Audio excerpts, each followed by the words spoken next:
My paper go? Okay, where'd my paper go? Seriously, I just had it. Found it.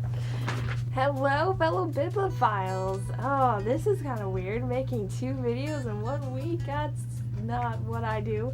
I recently got a new cable so I can upload videos easier, so I will be making more of them. Thank you, Mother. So today I'm going to be doing a video that is my top 5 favorite books of all time. And I'm excited to make this video because there's some books that you probably never even heard of that are my favorites, and I can't wait to introduce them to you. By the way, do you like my single nail? So I went to go get my cable at Walmart, and there was a woman there with a little kiosk, and she said, "Hey, do you want to try on some of these stickable nails and see if you like them?" And I was just kind of like, heck yeah, I want to put on some nails. And then she's like, "Okay, well, which nail?" I just kind of sat there like, I only get to put on one. She was just kind of like, yep.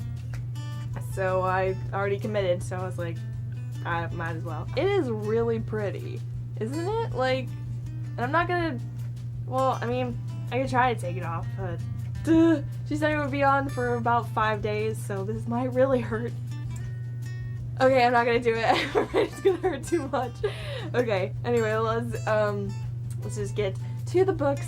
Number 5 on my top 5 is a book called Goose Chase. My grandmother told me about this book years and years ago. It was so funny.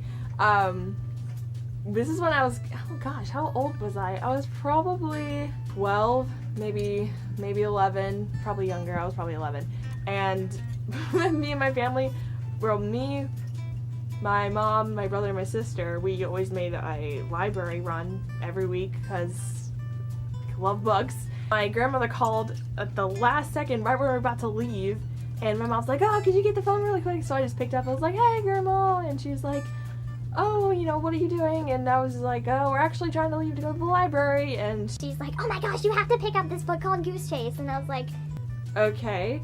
And so I picked it up and I read it and at the library, and I loved it. And then I can't remember where I got this copy. I think my grandma actually gave me this one because I liked it so much, and it's kind of small, but I love it. I'll read you the back and then I'll give you a little summary of it. But then again, this is the summary, so whatever. It starts when Alexandria, an orphan goose girl, offers some of her precious bread and water to a hungry old woman. The woman just happens to be a witch in disguise, and poof, Alexandria is suddenly heart-stoppingly beautiful. because she was really ugly before. So when she brushes her hair, gold dust showers to the ground, and her tears turn to diamonds, which seems extremely uncomfortable and inconvenient. Now that she's so beautiful and wealthy, King Claudio, yes, that is named King Claudio, King Claudio the Cruel, and Prince Edmund of Dorlu, I never knew how to pronounce that. I don't know if you can see that, D-O-R-L-L-O, Dorlu. The Cruel and Prince Edmund of whatever are fighting for her hand and have locked her in a tower to keep her safe. How Alexandria wishes she were a poor plain goose girl again. So yeah, so anyway, clearly she has to escape, and with the aid of her 12 geese, that's precisely what she does, which is when her problems really begin. So it's a really interesting story. It was written in 2001 and by Patrice Kindle. Is that Kindle? Yeah, Kindle. Okay, yeah, I think that's how it says it. Is really awesome because it's written in like really old fairy tale type and stuff. Like they say, "Oh, thee and thou," and you know, make haste and the plague is coming. I don't know. It's a really interesting book because it's written that way. It was kind of hard for me when I was a kid to read because I had no idea what any of those old words meant. But after I read it again as an adult, I just grew to love it so much more. So it's basically this girl she's kind to an old woman, and the old woman makes her beautiful again, and she is sought after by King Claudio and Prince Edmund, and they just think okay, we're gonna put you in a tower until you choose who you want to marry. Hates both of them because one's an idiot and one's cruel. Because he's called King Claudio the Cruel. She has her geese, and 12 geese, and they help her get out of the tower, and then it's just all kinds of crazy stuff ends up happening after that, and it's a really good book. I highly recommend it. Book number 4 on my top 5 list is a book that I don't actually own. I know, but I read it at the library. All the books that I read, it is impossible for me to own all of them, okay? I go to the library for everything. Right now I'm rereading all the Nancy Drew series, and I can't buy all those books. You know how many books there are in the original series? There's 64. There's no way I am paying for all those books. It's a book, but it's actually part of a 3-part series, and I don't know if you've heard of it. It's called Inkheart, and it is the best book ever. If you love books, that book is for people who love books. So the main characters are a girl named Maggie and her father, Mo, who she calls Mo. His name is Mortimer. She doesn't call him father. I don't know why. Anyway, so never actually says where they're set, but they end up going to around Italy, I think. Anyway, so the whole premise of the book is that Mo has he is a master reader, and he binds books. That's what he does for his trade.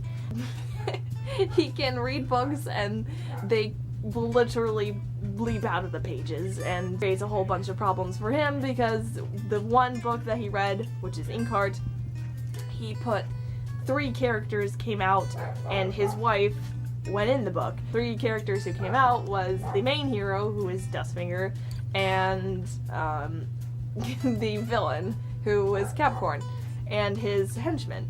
So yeah, that kind of sucked.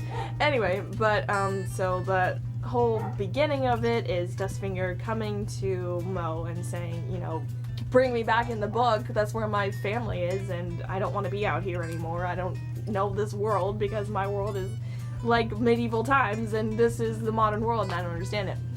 There's 3 books in the series. Inkheart came out in 2003, and there was a second one, it was Ink Spell, and then the third one, Ink Death, came out in 2007. 2009, they made it into a movie, which,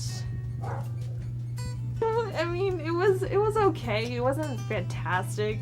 It was kind of a little bit of a letdown because it could have been such a good movie. I will say, however, the guy who played Dustfinger was fantastic. I was like, oh my gosh, this is Dustfinger. I'm seeing Dustfinger right now, and that sucked because, oh, the script was so bad. And maybe I should watch it again. I've only seen it once, and after the bitterness, hopefully the bitterness has left me by now, and I can watch it again. But anyway. It's my nose. The 3rd book, and I'm so excited about this one, is a book called, and this one I do own. I just, in fact, bought all of them. This is the one series that I had to buy because this is my childhood favorite books. I have a couple childhood favorites, and then I have some honorable mentions. This book is very, very, very dear to my heart, and I found it on a whim in the library, and I just recently was like, I need to buy them, so I bought them. It's called Robin Hood. So if you love the story of Robin Hood, you will love the story of his daughter, Rowan Hood.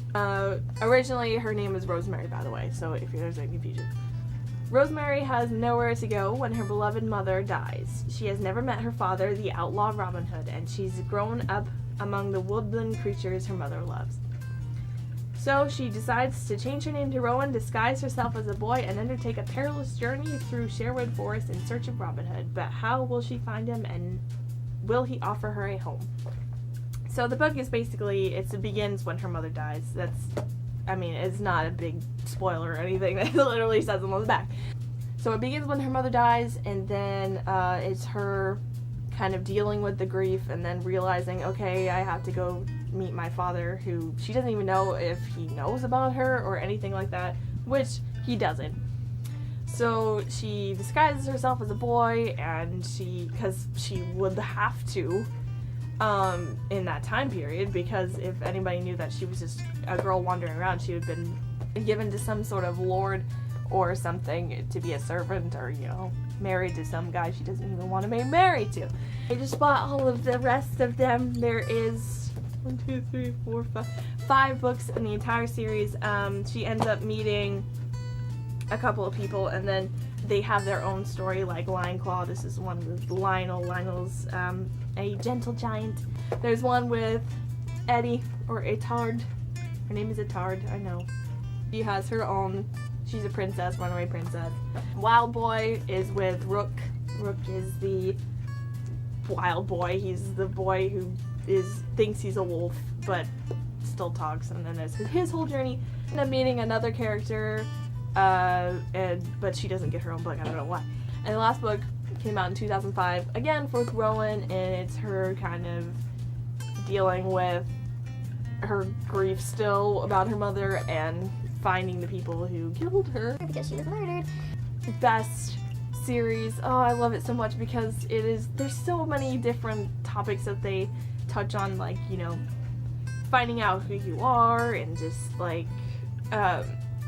friendship and loyalty, and all kinds of amazing things, and I highly recommend that book.